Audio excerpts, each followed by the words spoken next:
Good morning mga lods. Ayan, i-blend naman tayo ng para sa smoothie. Ito yung peras, pears, carrots, siyempre ang pipino, at yung lagi may luya. Unahin natin ang luya. Lagyan natin ang oatmeal. Init ngayon sobrang init. Tapos ko lang maglakad. Hindi ko pa nasampay. Magsabay-sabay na natin yan.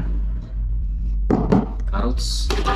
Siyempre ang pipino. Tubig. Ito mga hanggang kalahati lang muna.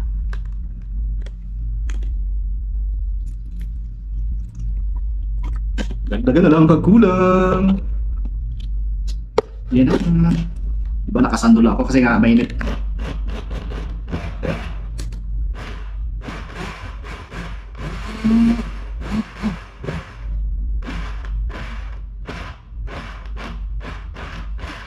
Kulang tubig. Halata nyo pag kulang tubig, pag hindi agad na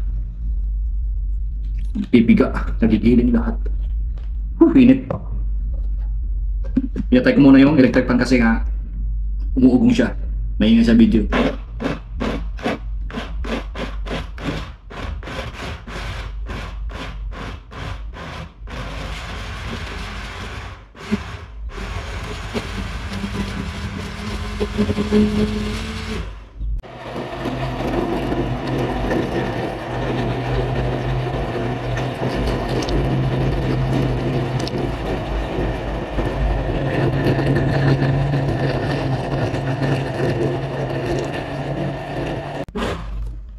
Pas-pas lang lang.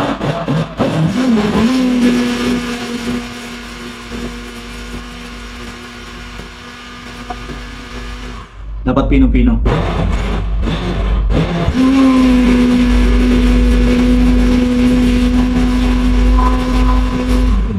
Nakabili nga pala ako ng kiwi, kaso medyo matigas pa hilaw. Tapos pumunta ako doon may avocado din. Ang tigas, ang hilaw pa. Kailangan mo ng apog para mahinog. Di ba? Pero masarap yun. Avocado shake. Kaya avocado smoothie.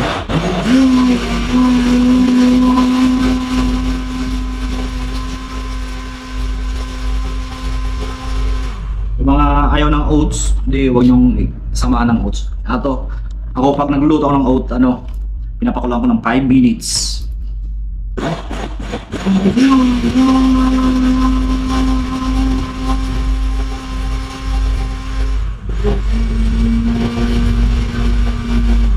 Siguro yan.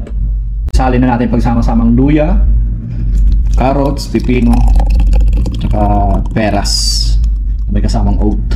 Diba? Masarap yan. Tikman na yan.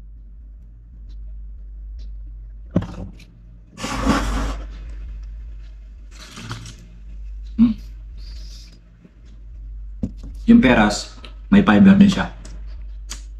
Kaya maganda sa ating katawan. Fiber po, naglilinis ng ating bituka, sigmura.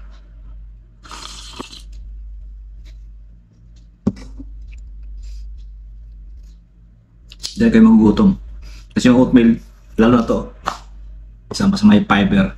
Parang hinahagod yung lamang loob para luminis.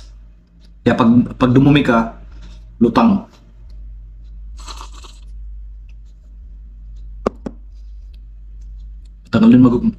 Matagal din makagutom.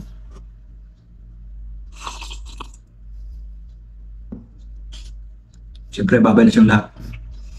Busin ko lang to. Mamaya mga isang oras tulog.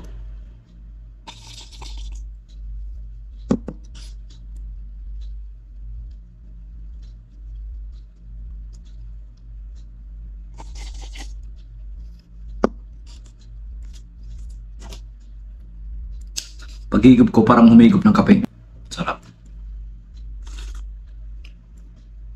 Carrots, maganda para sa mata.